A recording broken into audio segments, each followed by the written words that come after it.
Бұл қара файл. Мұнда шындық жасырылмайды. Ал кейде ол тым кеш ашылады. 2025 жылдың 5-нен 6 сәуіріне қараған түні Глубокое кентінің ауруханасына 27 жастағы Виктория Танинчук жеткізілді. Қыз өте ауыр жағдайда болды.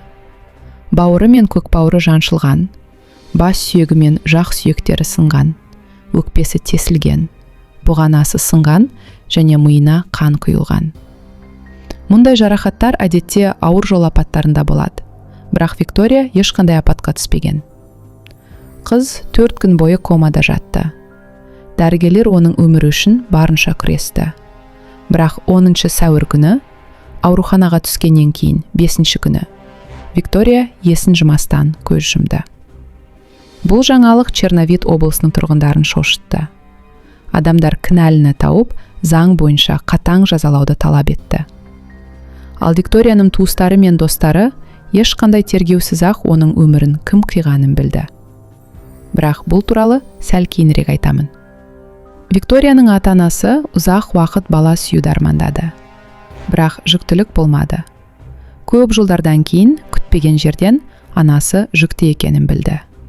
9 айдан соң Вика дүниеге келді. Ол бала кезінен махаббат пен қамқорлыққа бөленіп өсті. Мейірімді, сезімтал, жанашыр қыз болды. Ешкімге жамандық жасамайтын, әрқашан көмектесетін. Ата-анасы оның оқуына ерекше көңіл бөлді. Нәтижесінде Вика лицейді үздік бітіріп, халықаралық қатынастар факультетіне түсті. Бірнеше шет тілін білді. 2020 жылы отбасыда үлкен қайғы болды. Анасы емханаға бара жатқан жолда тромб үзіліп қайтыс болды. Бұл соққы Вика мен әкесіне өте ауыр тиді. Уақыт өте келе қыз бір шешімге келді. Жақсы ақша тауып, болашағын қамтамасыз ету және әкесіне лайықты қарттық сыйлау. Өз елінде бұл мүмкін болмады. Сондықтан Виктория шетелге жұмысқа кетті. Израильде балабақшада тәрбиеші болып жұмыс істеді. Кейін Польшаға көшті. Ақша жинап, елге оралды. Содан кейін интернетте блог жүргізе бастады. Оның әлеуметтік желілерінде әдемі суреттер көп болды. Гүлдер, ойыншықтар. Мүмкін жанкүйерлері сыйлаған. Барлығы 2024 жылдың тамызында өзгерді. Оған Юрий Юркевич есімді жігіт жазды. Екеуінің арасында хат алмасу басталды. Юрий сол кенттің тұрғыны еді, бірақ Вика оны танымайтын. Себебі жігіт одан 9 жас кіші болатын. Танысқан кезде оған енді ғана 18 жас толған. Алғашында олар тек онлайн сөйлесті. Кейін кездесуді шешті. Сезім пайда болды. Және олар жұп болды. Алғашында бәрі қалыпты көрінді. Бірақ көп ұзамай алаңдатарлық белгілер пайда болды. Юрий өте қызғаншақ және бақылаушы болды. Ол Викторияға бір сәтте тыныштық бермейтін. Үнемі қоңырау шалып, хабарлама жазатын. Әсіресе достарымен жүргенде. Одан сұрақтың астына алатын. Қайдасың? Кімменсің? Қанша іштің? Қашан үйге келесің? Тіпті қазір барамын, алып кетемін деп қорқытатын. Кейін ол Викториядан әр кездесуден фото есеп талап ете бастады. Бұл енді махаббат емес. Бұл ауруға айналған бақылау еді. Виктория блог жүргізіп, тікелей эфир арқылы ақша табатын. Бірақ Юрий оған бұл жұмысты тыйым салды.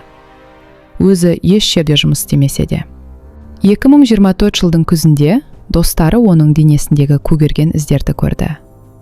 Вика мойындады. Оны Юрий ұрады. Ол бұл қатынастың дұрыс емес екенін түсінді. Және кетемін деді. Бірақ кете алмады. 2025 жылдың қаңтарында Юрий оны қатты соққыға жықты. Виктория ауруханаға түсті. Ол полицияға арыз жазды.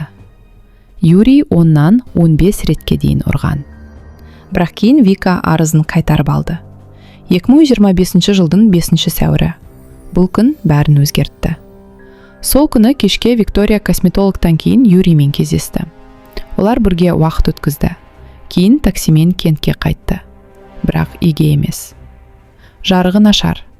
Адам жоқ, ұзақ жолға бұрылды. Себебі ол жол кездейсоқ таңдалмаған еді. Түнде бір ер адам айқай естіді. Әйел дауысы. Ол жүгіріп барғанда Юрий мен қанға боялған Викторияны көрді.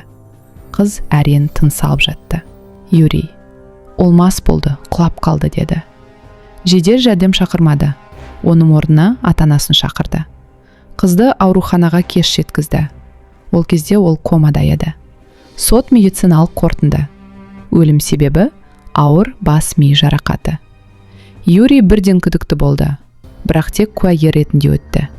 Телефондағы барлық хаттар өшірілген. Дәлелдер болды, бірақ олар ескерілмеді. Қоғам көтерілді. Адамдар әділдік талап етті. 11 сәуірде ғана Юрий ұсталды. Сотта ол: "Ештеңе есімде жоқ" деді. Классикалық жауап. Оған 10 жылға дейін жаза қаупі бар. Бірақ туыстары бұл кісі өлтіру деп санайды. Іс әлі тергелуде. Ал жақындары бір ғана нәрсені сұрайды: өзіңді бағала, қорлыққа төзбе. Өйткені келесі құрбан сен болуың мүмкін. Бұл жай ғана оқиға емес. Бұл ескерту. Егер сен де осындай қарым-қатынаста болсаң, кет. Қазір кет. Кеш болмай тұрғанда.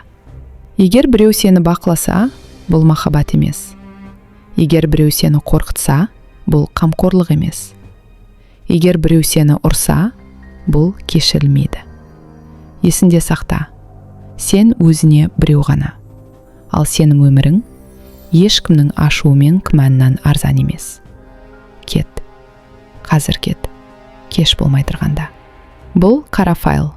Мұнда шындық жасырылмайды. Жазылып қой. Өйткені келесі тарих сенің ойыңды өзгертеді.